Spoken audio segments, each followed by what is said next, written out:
उस आदमी को सी फूड से एलर्जी थी, लेकिन फिर भी उसने जानबूझकर अपने दादाजी का दिया हुआ श्रिम्प खाया। एलर्जी को और बढ़ाने के लिए उसने रात में सी फूड पॉरेज का एक पूरा कटोरा भी पी लिया। फिर वह सोफे पर लेट गया और एलर्जी के असर होने का इंतजार करने लगा। हालांकि वह वहां काफी देर तक लेटा रहा, लेकिन उसके शरीर पर किसी एलर्जिक रिएक्शन का कोई निशान नहीं था। उसे लगा कि उसे सी फूड से एलर्जी हो गई है, जब तक कि उसने नौकरानी को यह कहते नहीं सुना कि उसके दादाजी की गोद ली हुई पोती ने एक दिन पहले उससे एलर्जी की दवा मांगी थी। उसे तुरंत याद आया कि कल श्रिम्प मीट खाने के थोड़ी देर बाद ही उस लड़की ने उसे एक गिलास पानी दिया था। पता चला कि परिवार में सिर्फ वही थी जिसे पता था कि उसे सी फूड से एलर्जी है। हालांकि उसे समझ नहीं आया कि उस आदमी ने वह श्रिम्प क्यों खाया, लेकिन उस दयालु लड़की ने चुपके से पानी में एंटी एलर्जी दवा डाल दी। फिर भी जब उस आदमी को सच्चाई पता चली तो उसे बिल्कुल भी शुक्रगुजार महसूस नहीं हुआ। इसके बजाय उसने अपनी योजना खराब करने के लिए उस पर इल्जाम लगाया। ऐसा सिर्फ इसलिए था क्योंकि उसके पिता ने परिवार की विरासत पाने के लिए उसे खास तौर पर उसके दादा के विला में भेजा था और उससे कहा था कि वह बूढ़े आदमी का पक्ष लेने का कोई तरीका ढूंढे। सी फूड दलिया का वह कटोरा भी उसके पिता ने उसके लिए तैयार किया था। वे सी फूड एलर्जी वाली घटना के जरिए दादा को उस आदमी के प्रति दोषी महसूस कराना चाहते थे,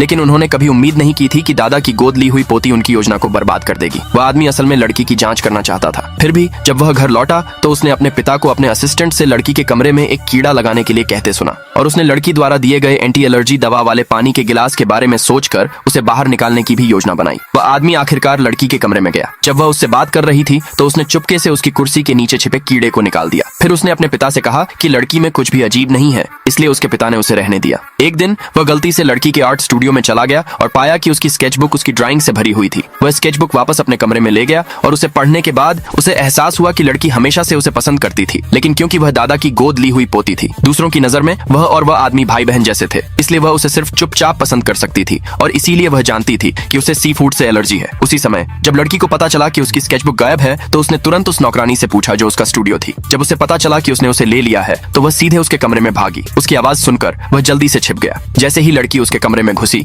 वह पागलों की तरह अपनी स्केचबुक ढूंढने लगी। वह आदमी उसे रोकने के लिए जल्दी से बाहर आया। उसने उससे स्केचबुक वापस करने के लिए कहा, लेकिन उस आदमी ने कहा कि उसने नहीं ली है। इस डर से कि वह आदमी उसका राज जान जाएगा, लड़की को देखना पड़ा कि कहीं वह स्केचबुक अपने शरीर पर तो नहीं छिपा रहा है। उस आदमी ने उसे रोकने की कोशिश की, लेकिन दोनों गलती से एक ही समय में बिस्तर पर गिर गए। कमरे का माहौल तुरंत अपनापन वाला हो गया। अगले भाग के लिए नीचे कमेंट में यस लिखे।